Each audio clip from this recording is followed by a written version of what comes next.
Gen Z இளைஞர்களின் போராட்டம் என்று ஒரு குறியீடாக சமூக வலைத்தளங்களில் அந்த போராட்டம் பரவி வருகிறது.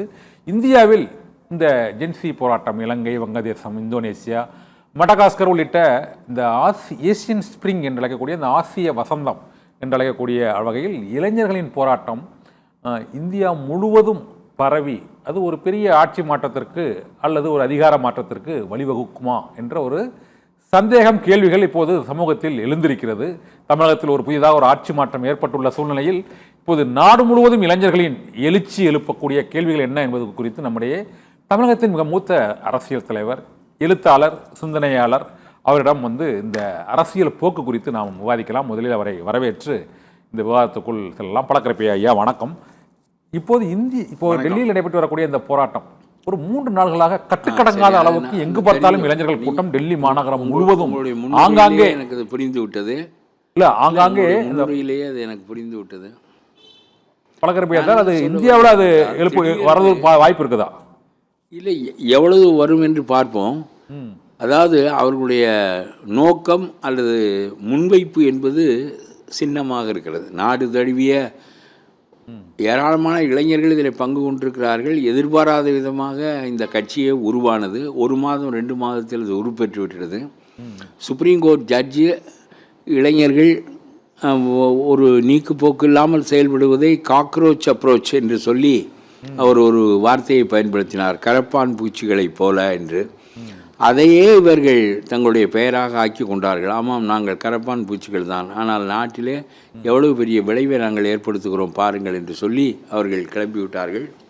இப்பொழுது அவர்களுடைய கோரிக்கை என்பது கல்வி அமைச்சர் பதவி விலக வேண்டும், நீட் தேர்வு ஒழிக்கப்பட வேண்டும், அதிலே வினாத்தாள்கள் கசிந்தது பெரிய அளவு பாதிப்பை மாணவர்களுக்கு உண்டாக்கிவிட்டது, அதிலே ஊழல் நடைபெற்றது என்று சொல்லி அவர்கள் இந்த ஒரு சின்ன கட்டத்திற்குள் தான் அந்த போராட்டத்தை முன்னெடுத்து செல்லுகிறார்கள். அதிலே ஒருவர் முன்பும் இருந்திருக்கிறார். 18-19 நாட்களாக இருந்து அவரும் மருத்துவமனையில் அனுமதிக்கப்பட்டிருக்கிறார்.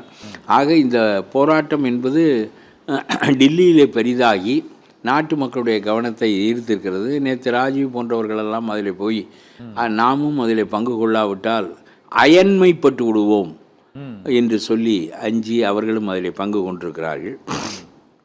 நான் சொல்கிறேன், நீட்டுக்கு நியாயமாக எதிர்ப்பு போராட்டம் நடத்த வேண்டும் என்றால் திமுக காரன் தான் இதை கொண்டு வந்தது. காங்கிரஸ் ஆட்சியில் காந்தி செல்வன் என்கின்ற திமுக துணை அமைச்சர் இந்த நீட் என்கின்ற தேர்வை கண்டுபிடித்து இதை சட்டமாக ஆக்கி இதற்கு மோடி காரணம் இல்லை, மோடி கொண்டு வந்த திட்டம் இல்லை, இது காங்கிரஸ் ஆட்சியில் நடந்தது. இந்த காங்கிரஸ் ஆட்சி ராகுல் காந்தி போய் அதை இருக்கிறார். இப்பொழுது திமுக நீட்டை எதிர்க்கிறது.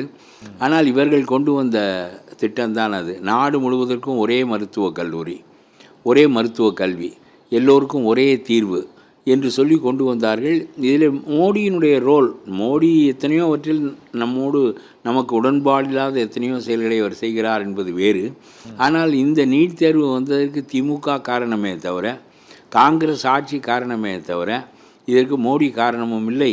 இடையிலே வந்த ஆட்சி அதை தொடர்கிறது, அவ்வளவுதானே தவிர இதில் தேர்வுத்தாள் கசிவு என்பது உண்மையிலேயே மோசமான ஊழல். நீங்கள் கூறுவது ஒரு சட்டமோ ஒரு திட்டமோ கொண்டு வருகிறார்கள், அதனால் ஒரு பாதிப்பு ஏற்படும் பொழுது இல்லை அதை மறுபரிசீலனை செய்ய வேண்டுமா வேண்டாமா? இப்போ அணுமின் நிலையம் திட்டம் கொண்டு வராங்க, காங்கிரஸ் கட்சி தான் கொண்டு வருது. அதற்கு பிறகு போராட்டம் நடத்தும்போது மறுபரிசீலனை பண்ணணுமா இல்லையா? நான் இருங்க, மறுபரிசீலனை என்பது இந்த கல்வியை திட்டத்தை எடுத்து விட்டு வேறொரு கல்வி திட்டத்தை வைக்க வேண்டும், தேர்வு முறையை வைக்க வேண்டும் என்பது இவருடைய கொள்கை. ஆனால் மீண்டும் அது மாநில அரசுகளின் கைகளுக்கு காங்கிரஸ் கொண்டு வரும்போது, காங்கிரஸ் கொண்டு வரும்போது மாநிலங்களுக்கு அந்த ஒரு தனிப்பட்ட ஒரு அதிகாரம் ஒரு சரத்து இருந்தது சார். அதனால கொஞ்ச நாள் நிறுத்தி வச்சாங்க, கலைஞர் ஆட்சியிலையும் நிறுத்தி வச்சாங்க. அதற்கு பின்னரும் ஒரு அந்த மாநிலம் நிறுத்தி வைக்கிறாங்க. தொடர்ந்து நடந்துதான் இருந்தது. கலைஞர் இந்த திட்டத்தையே கொண்டு வந்திருக்க கூடாது. மாநில பட்டியலிலிருந்து கல்வி இந்திரா காந்தி காலத்தில் தான் போனது. ஆகவே இந்த நீட்டை நாம் மத்திய அரசாங்கத்தினுடைய திட்டமாக நாம் கொண்டு வருகிறோம், காங்கிரஸ் ஆட்சியில் கொண்டு வருகிறோம் என்றால் அது நாடு தழுவிய நிலையாகும், அது கல்வி மறுப்பாகும், மாநிலங்களின் உரிமை மறுப்பாகும் என்று அவர்கள் சிந்திக்கவில்லை. அது ஒரு பக்கம் இருக்கட்டும். இந்த தேர்விலே கசிவு ஏற்படுவது என்பது அதிகார வர்க்கத்தினுடைய ஒரு மோசமான போக்கு. ஆக பெரும்பணம் பொருளுகிற துறையாக இருக்கிற காரணத்தினால் எத்தனை லட்சமும் கொடுத்து அந்த தேர்வுத்தாளை வினாத்தாளை பெற்றுவிட்டால் எளிதாக தேர்ச்சி பெற்று விடலாம் என்று பெரும்பணம் கொடுப்பதற்கு தயாராக வசதிமிக்க மாணவர்கள் முன் வருகிற காரணத்தினால் இந்த அதிகாரிகள் விலை போய் விடுகிறார்கள். பெருமளவுக்கு இந்திய அளவில் நடைபெறுகின்ற ஒரு தேர்வு முறை என்பது சரியாகத்தான் நடைபெற்று வந்தது.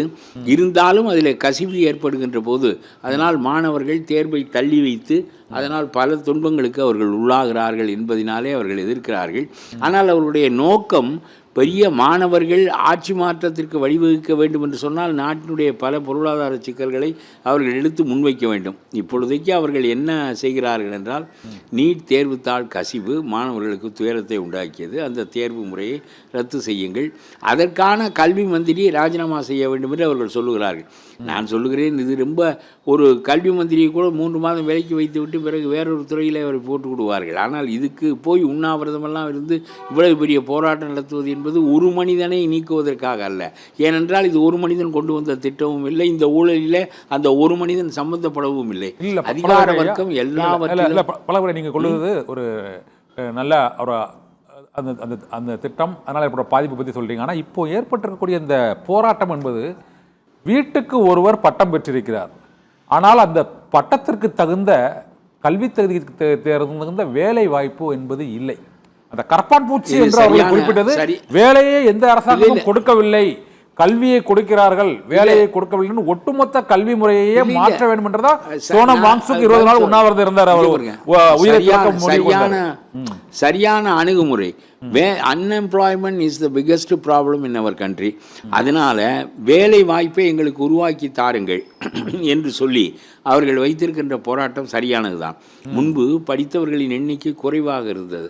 இப்பொழுது எல்லோரும் கல்வி இருக்கின்ற நிலையில் அத்தனை பேருக்கும் வேலை வாய்ப்பை ஏற்படுத்துவதற்கு உலகமயமாக்கல் தான் ஒரு காரணமாக வெளிநாடுகளுக்கு நம்முடைய மாணவர்கள் ஏராளமாக செல்லுகிறார்கள். அயன்மை பொருளாதாரம் நம்முடைய நாட்டுக்குள் நுழைகிறது. ஆனாலும் இன்றைக்கு போதுமான கற்ற கல்விக்கு தகுந்த வேலை நிலைகள் இன்றைக்கு இல்லை. ஆகவே இளைஞர்கள் தடுமாறி விடுவார்கள். ஆகவே அவர்கள் போராட்டம் நடத்துவது என்பது இயற்கையானது. ஏராளமான தொழில் அதிபர்களை நம்முடைய நாட்டுக்குள் இவர்கள் கொண்டு வந்து பெருமுதலாளித்துவத்தை வளர்ப்பதற்கே பெரிய காரணம் அவர்கள் சில வேலை வாய்ப்புகளை தருகிறார்கள் என்பதுதான். ஆகவே இது கவனத்தை ஏற்படுத்தும். எப்படி இந்த வேலை வாய்ப்புகளை, இப்படி விவசாயத்தில் வேலை வாய்ப்புகளை உருவாக்குவதற்காக 100 நாள் வேலை திட்டம் என்பது கொண்டு வரப்பட்டதோ அதுபோல் இந்த போராட்டம் நிச்சயமாக அரசாங்கத்தை வேலை வாய்ப்புகளை உருவாக்குகின்ற ஒரு நிறுவனங்கள்